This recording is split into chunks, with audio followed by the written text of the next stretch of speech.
Number of words in each country's Wikipedia page, specifically the history of each one. For example, the Germany page is going to be a lot different than the history of Germany page, obviously. And I'm focusing on them because they are the top nation on this map. Almost 40,000 words. There's certainly a lot to be said. Now, there's a lot of things we should note about this map. First of all, if your country is relatively new, you're probably not going to have a huge history Wikipedia page. For example, some of the nations that were formerly part of Yugoslavia, Bosnia literally only has 6,500 words in their history. However, this does not represent exactly how much history each place actually has. This more just reflects how much each Wikipedia page really needs to go into more detail. I mean, Sweden's had a long history, but their Wikipedia article isn't even breaking 10,000 words. And really surprised to see the massive nation of Russia only at 24,000 words. Part of this could be due to the fact that the history of Russia Wikipedia page is going to be a lot different than the Soviet Union Wikipedia page. They probably are separating things like that. Look at some of these nations punch way above their weight though, like the Netherlands and Austria, both having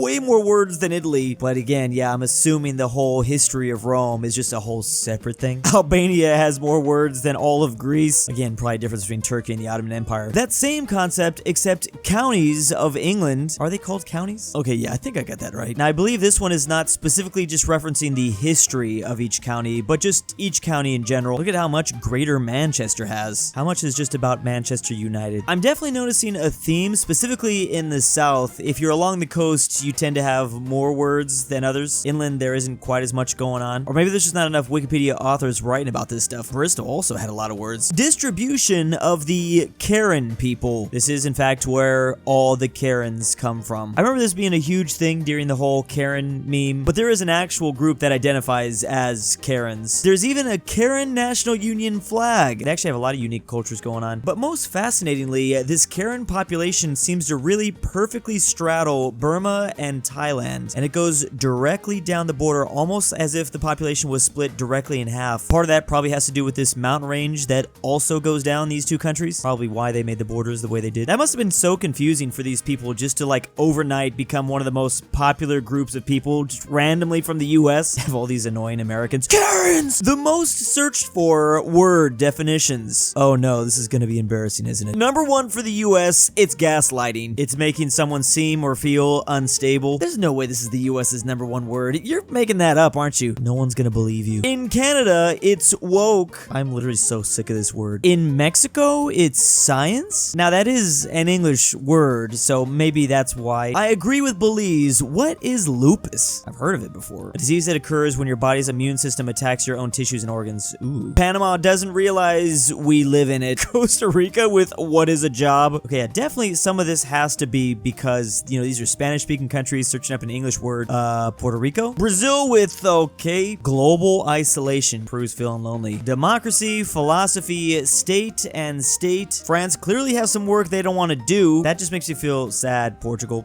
Okay, Georgia. Yeah, Georgia. Yo! You too, Ireland? Man, for a second I thought this said mogging in Poland. I just learned that one and became obsessed with it. Give it another year, everyone's gonna know this one. Switzerland does not understand Gen Z. What are they calling their generations? Feminism in Sweden and strategy in Finland. Okay, there is just way too much of this. Love how Pakistan and India are literally just trying to better their language. Meanwhile, Morocco learning about hooping. What is a woman? New Zealand asking the real questions. Wait.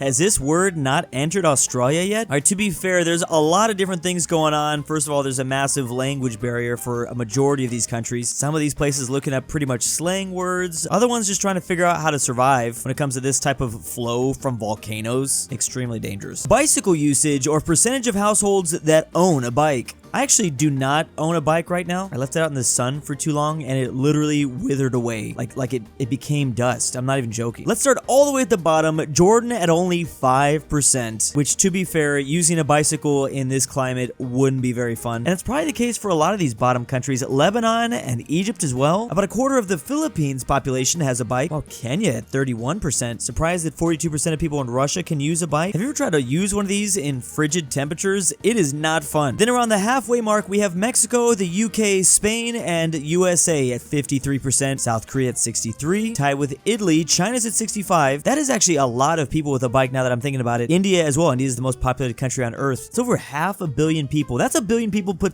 those two countries together with bikes. Finally, the top 3, Japan, Germany, and of course, this is why they are Bike Nation. All you have to search for is the Netherlands bicycle map, and you can see why. These are bicycle roads all throughout the country. You can literally go anywhere on a bike. You know, bicycles were actually very useful during World War II. I mean, they literally require like no upkeep, no oil. With that info, should we be afraid, Netherlands? Imagine about 15 million Dutch people riding on their bikes attacking you. The world's top 10 electronics exporters. So in the year 2000, the US was number 1 at about 16%. Flash forward to today, and the US is not number 1. That's China at 34%. And this all happened within a span of only 20 years.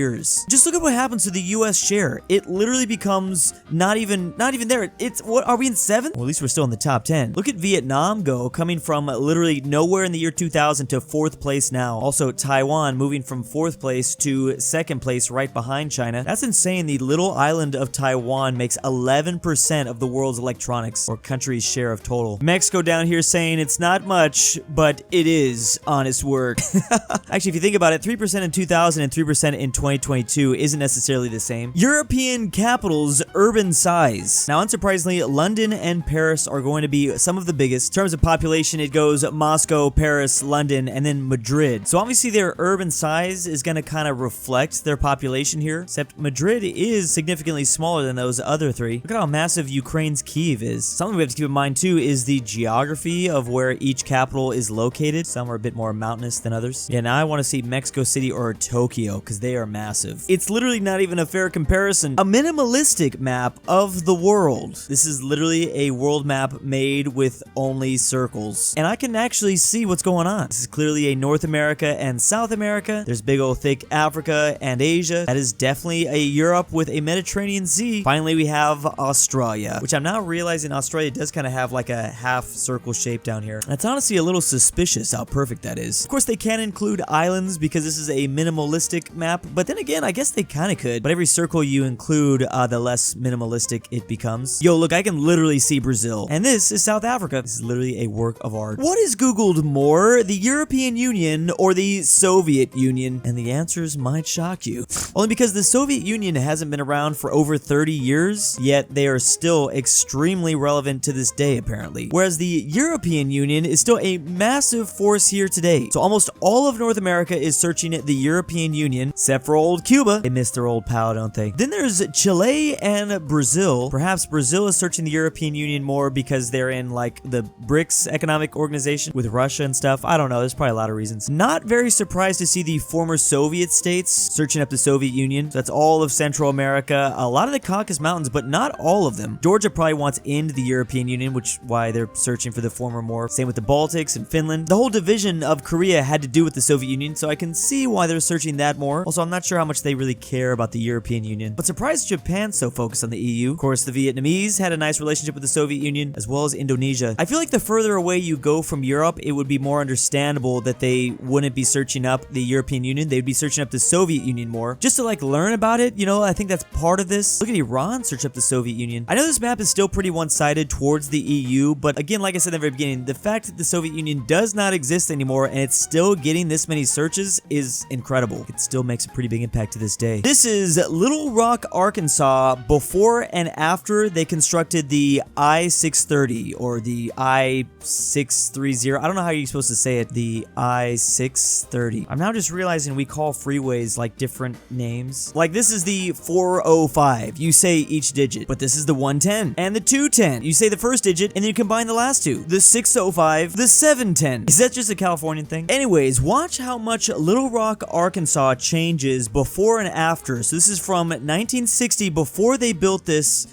sort of freeway infrastructure to after. You see a lot more trees before. You're also going to notice a bit more parks. Now watch what happens after. That park, well, it's not quite as green, but there's still, wait, yeah, okay, a lot of the parks, I don't know if the parks are disappearing or if there's green on this side and then there's no longer green. Maybe these are like former parks that are no longer parks, but I'm still seeing some trees. Sometimes they are getting wiped out. Here's a big park that is not there anymore because, yeah, the road literally went straight through it. Here we go. How about this area? Yeah, that is, it's a shopping mall now, and it's one massive, that is a huge parking lot. Was that necessary? Okay, so the park is kind of still here. There we go. Okay, they saved at least that part from the stuff. Oh, okay, I see what's happening here. All this green versus, well, okay, some of this is definitely going to have to do with like urbanization, building more houses, things like that, but it does seem like they had to destroy a lot. Here is 1960 Little Rock zoomed out versus now, so I get what's going on here. Yeah, it just keeps on getting worse and worse. I'm sure this is not restricted to just Little Rock, Arkansas. It probably happened all throughout the US. My patrons on Patreon, thank you. KirinoIsBestGirl. Sebby, if you hear this, I love you. Traven's annoying friend. I can't sleep without Drew's voice. Drew, I'm your dad, back with the milk. Look outside. Amateur Archaeology. aPhatNarwhal. Carmel S. Fredrik Tibblin. GoodOldRyah. Inquisitors. Mexican. JohnDenver. KirinoIsBestGirl. Lemons Lines. LuxembourgLover. Ortin 5610. Robert. RyeThePie. TheGreatRalphy. And ZaneyBoi